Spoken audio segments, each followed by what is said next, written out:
Hello बच्चों, कक्षा 10वीं में आपका स्वागत है।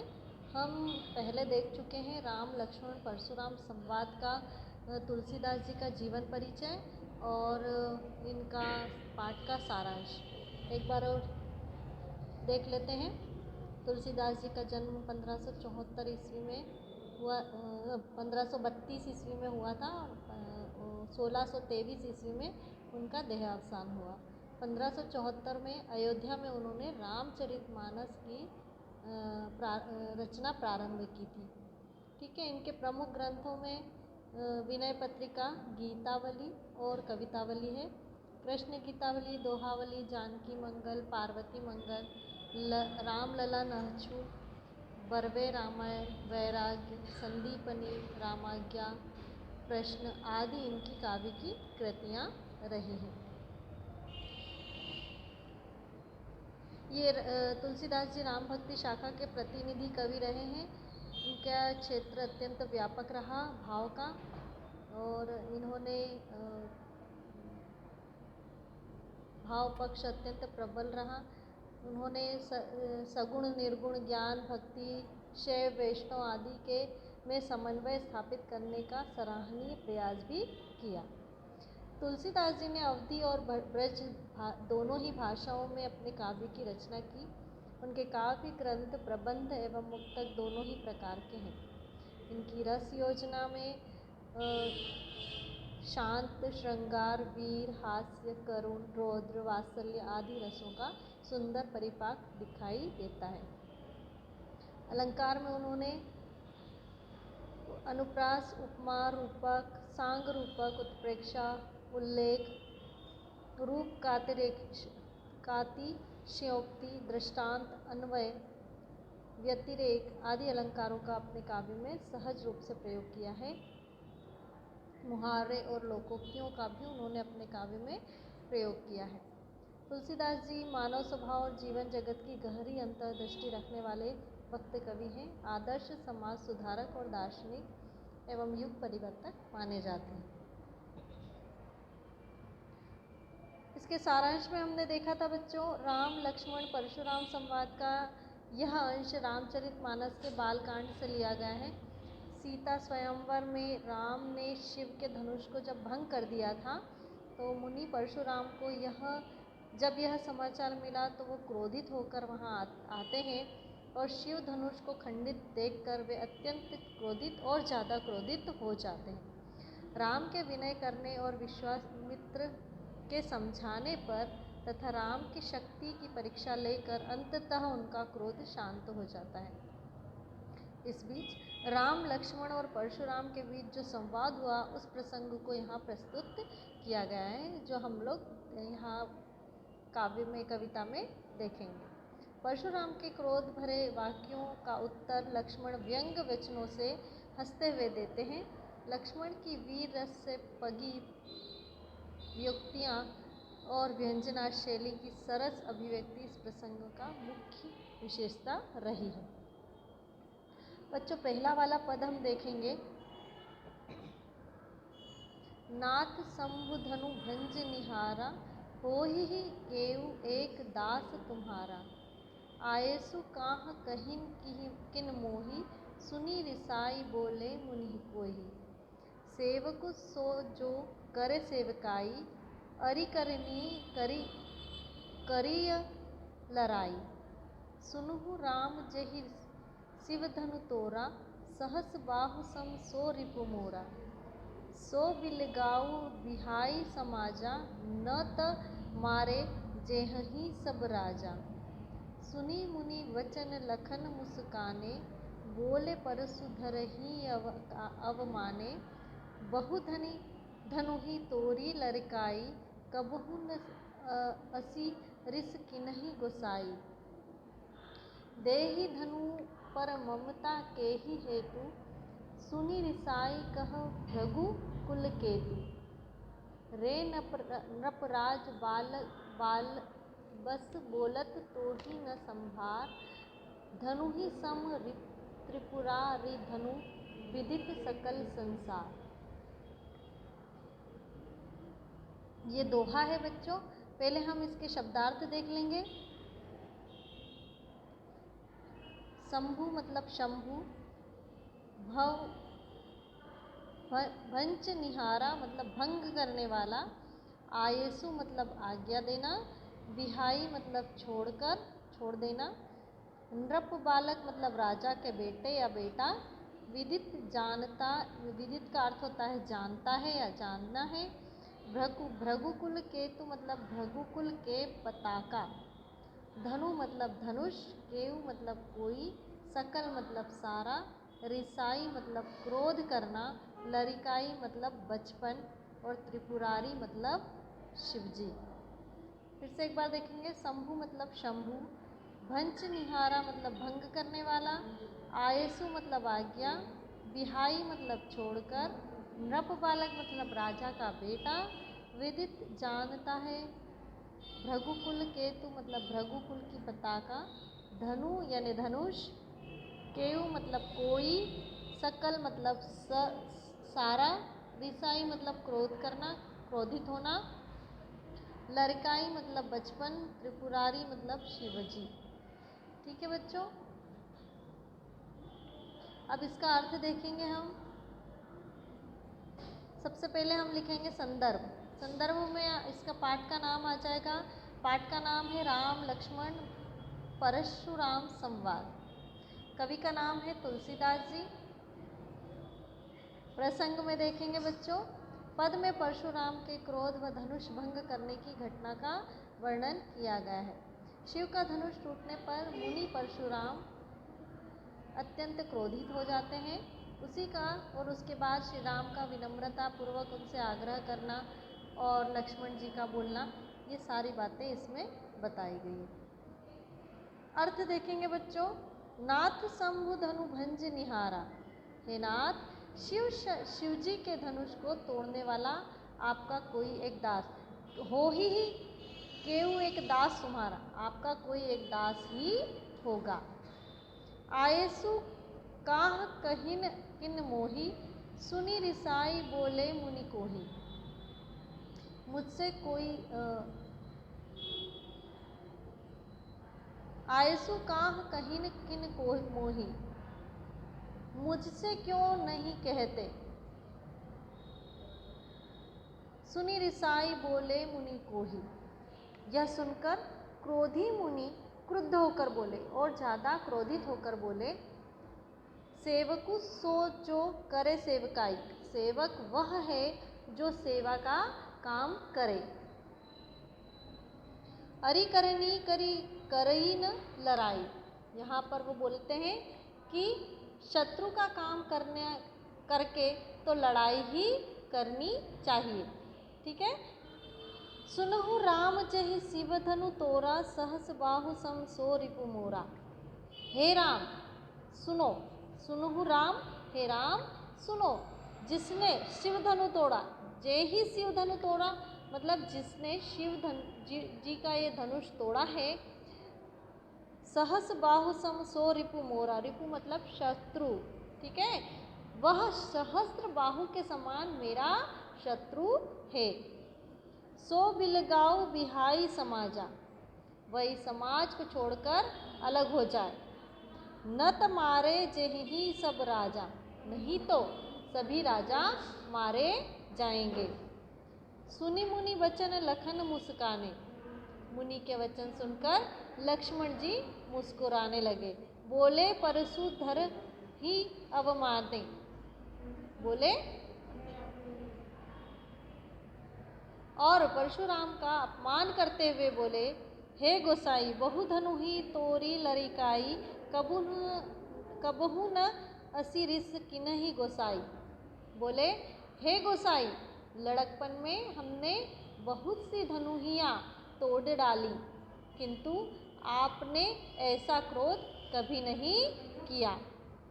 एहि धनुष पर ममता के ही केतु, सुनी रिसाई कह भृगुकुल केतु। यहाँ पर हंसते हुए लक्ष्मण बोलते हैं, किंतु इसी धनुष पर इतनी ममता किस कारण से है। यह सुनकर भृगुवंश की, हे नृप बालक काल बस बोलत तो ही न संभार, धनु ही सम त्रिपुरारि धनु विदित सकल संसार। ये दोहा है बच्चों। इस दोहे का अर्थ है, यह सुनकर भगुवंश की ध्वजा स्वरूप परशुराम क्रोधित होकर कहने लगे, अरे राजपुत्र, हे नृप बालक, अरे राजपुत्र, काल के वश होने से तुझे बोलने में कुछ भी होश नहीं है। बोलत तो ही न संभार, मतलब तुझे कुछ भी होश नहीं है। धनु ही सम त्रिपुरारि धनु विदित सकल संसार। सारे संसार में विख्यात शिव जी का यह धनुष क्या धनु ही के समान है, मतलब छोटे छोटे धनुषों के समान है। एक बार और देखेंगे बच्चों।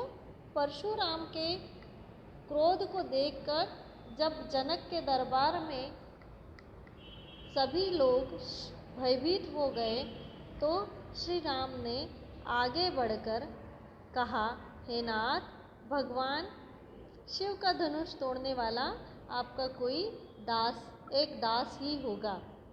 आपकी क्या आज्ञा है? राम के वचन सुन परशुराम क्रोधित होकर बोले, जिसने धनुष तोड़ा है वह मेरा सेवक नहीं शत्रु है। जिसमें भगवान शिव के इस धनुष को तोड़ा है वह सभा से अलग हो जाए, नहीं तो वे मेरे द्वारा यहाँ सभी उपस्थित राजा मारे जाएंगे।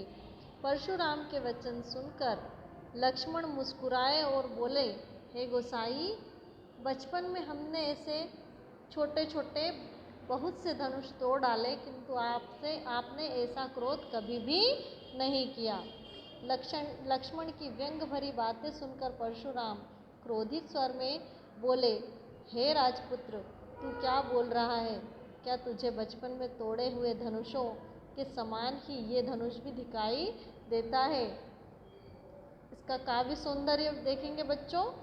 अवधी भाषा का प्रयोग किया गया है। भाषा सरल, सहज और प्रवाहमयी है। दूसरे पद का अर्थ देखेंगे बच्चों। कहेऊँ लखन मुनिशील तुम्हारा, को नहीं जान विदित संसारा। माता पितहि उरिन भय नीके, गुर रिनु रहा सोचू बड़ जी के। सो जनु हम रेही माथे काढ़ा, दीन चली गए ब्याज बाढ़ा। अब आनी व्यवही हरि आ बोली, तुरत देव में थैली खोली। सुनी कटु बचन कुठार सुधारा, हाय हाय यह सभा पुकारा। भृगुबर परसु देखा बहु मोही, विप्र विचारी बचो नृपद्रोही। मिले न कबहु सुभट रन गाढ़े, द्विज देवता घरही के बाढ़े।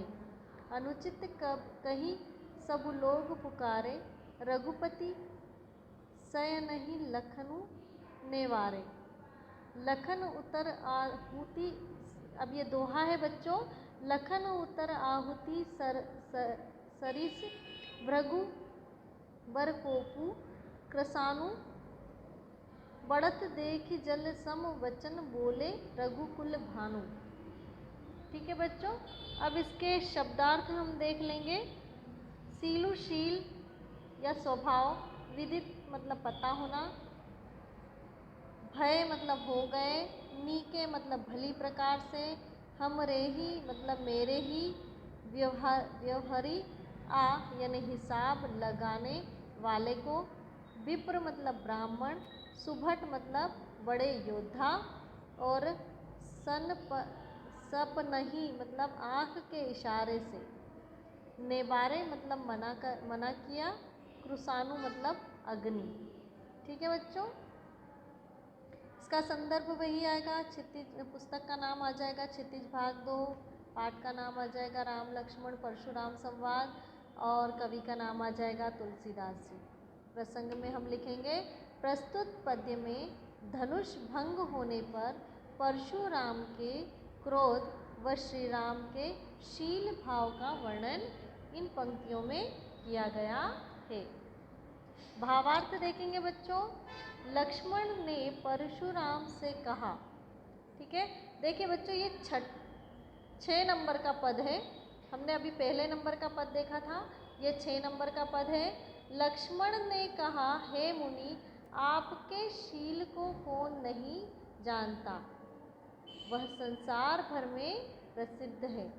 आप माता पिता से तो अच्छी तरह ऋण हो ही गए, अब गुरु का ऋण रहा जिसका मैं बड़ा सोच लगा है, वह मानो हमारे ही सिर निकाल रखा था।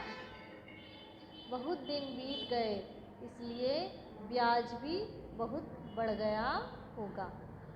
अब किसी हिसाब करने वाले को बुला लाइए, तो मैं तुरंत थैली खोलकर दे दूं। लक्ष्मण के कटु वचन सुनकर परशुराम ने कुठार संभाल लिया। सारी सभा हाय हाय करके पुकार उठी।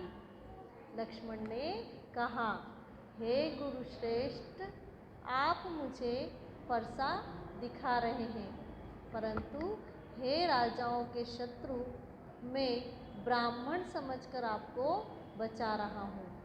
आपको कभी रणधीर, बलवान और वीर नहीं मिले।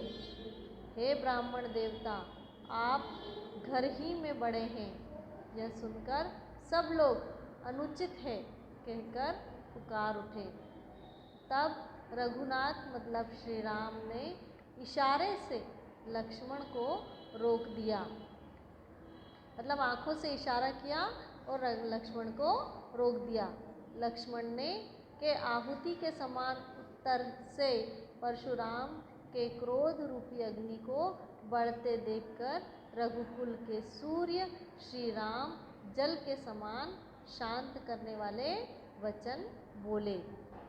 ठीक है, एक बार और देखेंगे बच्चों।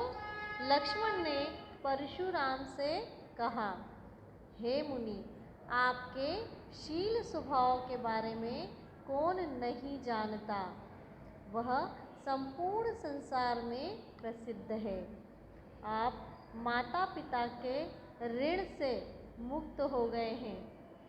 एक केवल गुरु का ऋण शेष रह गया है। इस ऋण का ब्याज भी बहुत चढ़ गया होगा या बढ़ गया होगा। आप हिसाब करने वाले को बुलाइए, तो मैं तुरंत ही थैली खोलकर सारी धनराशि दे देता हूँ। लक्ष्मण के वचन सुनकर परशुराम ने फरसा संभाला या उठा लिया। वह सभा में उसे घुमाने लगे। हे भृगुश्रेष्ठ, हे ब्राह्मण देवता, आप घर में ही अपनी वीरता के कारण फूले फूले घूम रहे हैं, खुश हो रहे हैं। लक्ष्मण के ऐसे वचन सुनकर सभा में सभी यह अनुचित है ऐसा कहने लगे। यह देखकर श्री राम ने लक्ष्मण को आंखों के इशारे से रोक दिया। लक्ष्मण के आहुति समान उत्तर से परशुराम की क्रोध रूपी अग्नि को बढ़ते देखकर रघुकुल के सूर्य श्री राम जल के समान शांत करने वाले वचनों का प्रयोग करते हुए परशुराम जी से लक्ष्मण को क्षमा करने की विनती करने लगे। काव्य सौंदर्य देखेंगे बच्चों। वीर रस की प्रधानता, भाषा अवधि सरल और सहज है।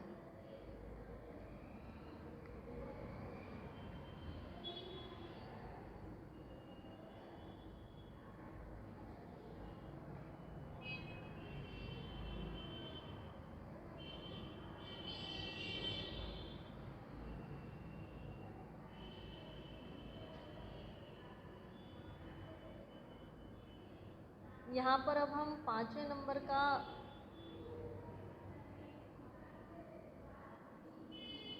नंबर 5 का पद देखेंगे बच्चों।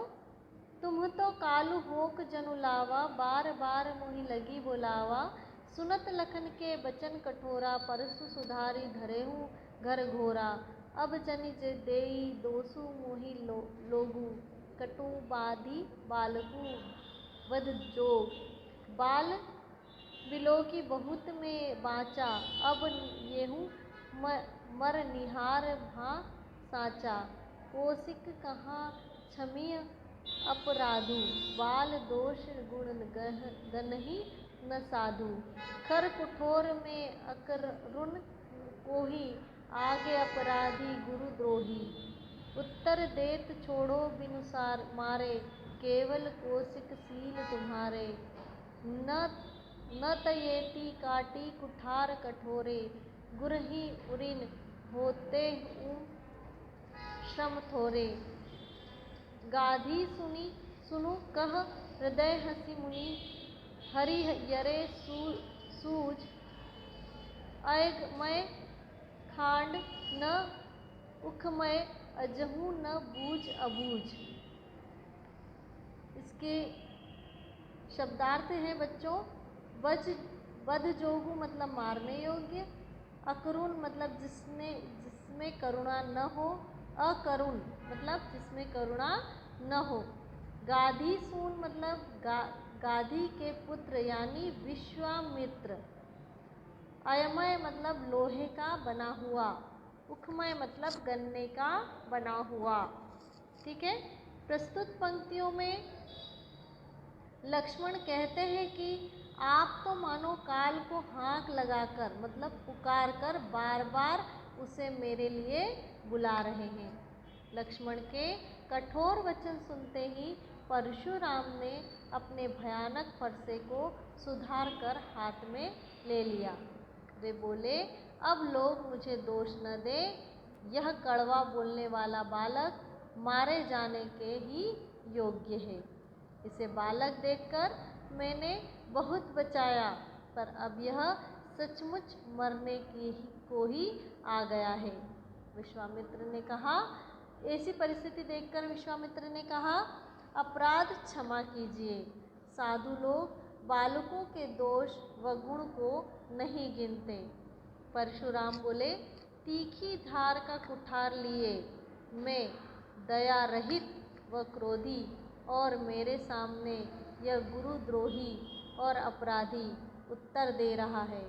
इतने पर भी मैं इसे बिना मारे छोड़ रहा हूँ।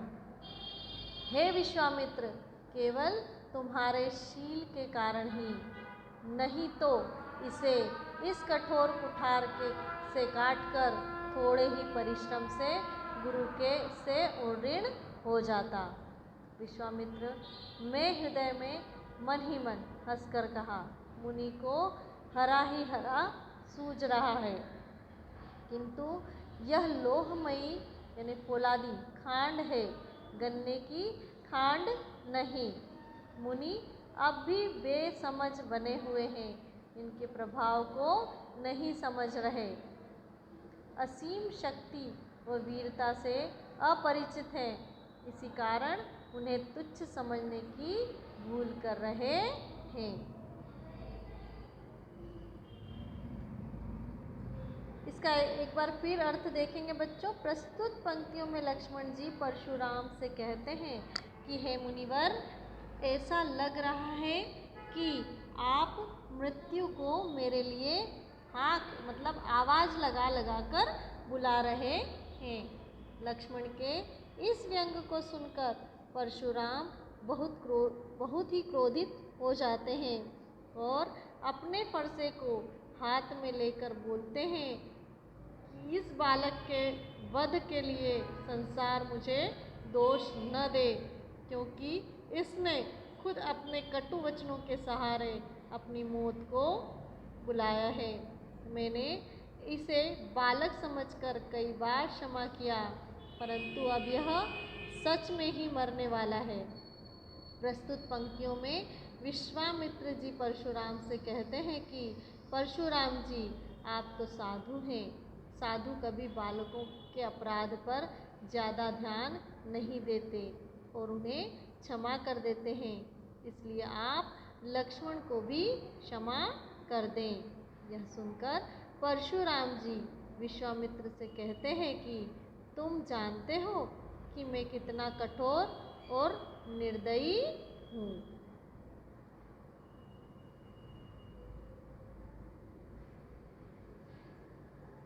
धन्यवाद बच्चों।